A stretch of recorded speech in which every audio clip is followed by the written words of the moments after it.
कल्पना कीजिए, अफ्रीका में कहीं धरती का सीना फटता है और उसकी गूंज, उसका असर हजारों किलोमीटर दूर भारत में महसूस होता है। ये कहानी है कुदरत की एक ऐसी ताकत की जिसे किसी सरहद की, किसी देश की कोई परवाह नहीं।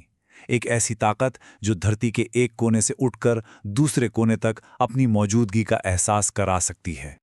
पूरे 12,000 साल।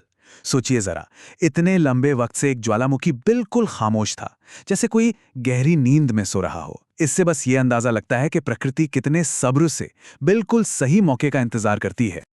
तो सवाल यही उठता है कि आखिर ये मुमकिन कैसे है? कैसे एक जगह पर हुई भूवैज्ञानिक हलचल पूरी दुनिया पर और खास तौर से भारत पर इतना गहरा असर डाल सकती है? चलिए इस पूरी दिलचस्प कहानी को एक एक करके समझते हैं। तो हमारी ये कहानी शुरू होती है पूर्वी अफ्रीका से, जिसे हॉर्न ऑफ अफ्रीका भी कहते हैं। यहीं पर इथियोपिया की एर्टा आले ज्वालामुखी बेल्ट में एक विशालकाय ज्वालामुखी सदियों की अपनी खामोशी को तोड़कर जाग उठा। अब ये विस्फोट कितना जबरदस्त था, इसका अंदाजा इस बात से लगाइए कि इसकी ताकत अमेरिका के माउंट सेंट हेलेंस या आइसलैंड के एजाफजला जोकुल जैसे दुनिया के कुछ सबसे जाने माने ज्वालामुखियों से भी कहीं ज्यादा थी। मतलब ये कोई छोटी मोटी घटना नहीं थी, ये कुछ बहुत बड़ा था। और फिर वो पल आ ही गया। ज्वालामुखी अपनी पूरी ताकत से फट पड़ा। एक ऐसा धमाका जिसने आसपास की हर चीज को बिल्कुल हिलाकर रख दिया। जरा कल्पना कीजिए, उबलते हुए लावा के फव्वारे 300-300 मीटर ऊंचे उछल रहे थे। ये धरती की अपनी अंदरूनी ताकत का एक ऐसा नजारा था जो किसी को भी हैरान कर दे। और इसका असर वो तो फौरन ही दिखा। घने काले धुएं और राख ने पूरे आसमान पर जैसे कब्जा कर लिया था। हालत ये हो गई कि 2 दिनों तक अफ्रीका के बड़े हिस्सों में लोगों को सूरज ही नजर नहीं आया। दिन में ही रात हो गई थी। लेकिन ये असर दुनिया भर में फैला कैसे? इसका राज छिपा है ज्वालामुखी की राख के बादल में। देखिए, ये सिर्फ धुआं नहीं होता, इसमें चट्टान के बहुत ही बारीक कण होते हैं, सल्फर डाइऑक्साइड जैसी गैसें होती हैं, और यही मिश्रण हवा के साथ मिलकर हजारों किलोमीटर तक का सफर कर सकता है। तो बस ये बादल अब निकल पड़ा अपने सफर पर। ये पूर्वी अफ्रीका से उठा और हवाएं उसे ले चलीं अरब सागर की ओर, सीधे भारत की तरफ। और ये सफर कितनी तेजी से हुआ, जरा देखिए। पहले दिन धमाका होता है, दूसरे दिन तक पूरा पूर्वी अफ्रीका इसकी चपेट में आ जाता है, तीसरे दिन ये बादल अरब सागर के ऊपर था, और चौथे ही दिन ये भारत के पश्चिमी तट पर दस्तक दे रहा था। इस बादल का असर सिर्फ जमीन तक ही नहीं रहा, आसमान में भी हंगामा मच गया। अफ्रीका, मिडिल ईस्ट और यूरोप में 1000 से भी ज्यादा फ्लाइट्स कैंसिल करनी पड़ी।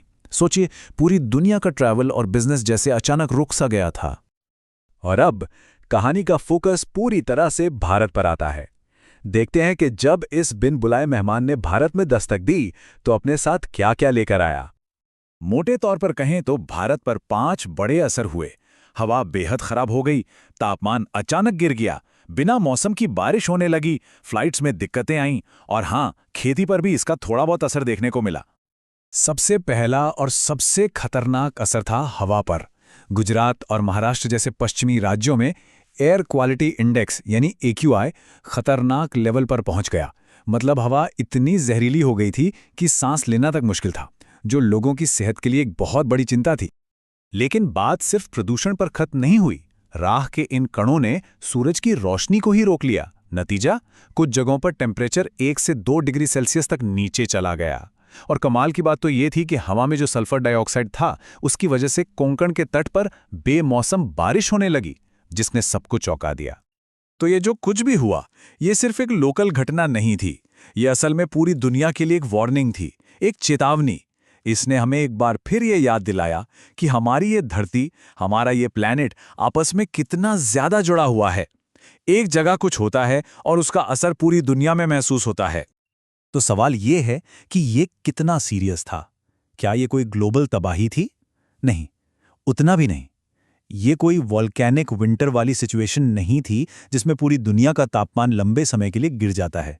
लेकिन हाँ, साइंटिस्ट ने इसे एक बड़ी वायुमंडलीय घटना तो माना ही। अगर ये विस्फोट कुछ और दिन चलता तो शायद दुनिया भर में थोड़ी ठंडक महसूस हो सकती थी। तो आखिर में ये पूरी कहानी हमें एक ही बात सिखाती है कि हम साइंस में कितनी भी तरक्की क्यों ना कर लें, कुदरत की ताकत के आगे हम हमेशा बहुत छोटे हैं और रहेंगे। धरती की शक्ति हमेशा हमारी सोच और समझ से परे रहेगी।